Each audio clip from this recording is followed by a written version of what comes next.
નમસ્કાર મિત્રો, વિડીયોમાં તમારું સ્વાગત છે। જી હા મિત્રો, અત્યારે હાલના મોટા અને મહત્વના સમાચાર સામે આવી રહ્યા છે। તો મિત્રો, સમાચારમાં વાત કરીએ તો ભારે હિમવર્ષામાં 35 લોકોના થયા મોત।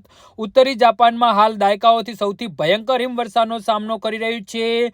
છેલ્લા 15 દિવસથી સતત પડી રહેલા બરફના કારણે અત્યાર સુધીમાં 35 લોકોએ પોતાનો જીવ ગુમાવ્યો છે, જ્યારે 390 વધુ લોકો ઇજાગ્રસ્ત થયા છે। આ કુદરતી આફતના કારણે અનેક શહેરી બરફની સફેદ ચાદર હેઠળ ઢંકાઈ ગયા છે, જેના કારણે તેને સફેદ મોત તરીકે ઓળખવામાં આવી રહ્યું છે। તો જાપાનના હવામાન વિભાગના જણાવ્યા અનુસાર નિગાતા, એકિતા અને ઓમોરી જેવા પ્રેફેક્ચર સૌથી વધુ અસર જોવા મળી છે।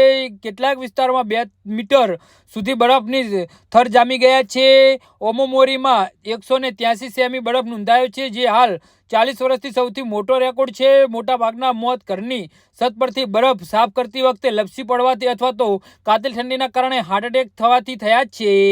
જી હા મિત્રો, તો આના વિશે તમારું શું કહેવું છે તો નીચે અમારી કમેન્ટ બોક્સમાં જરૂરથી જણાવજો અને અમારી યુટ્યુબ ચેનલને સબસ્ક્રાઇબ કરવાની ભૂલતા નહીં।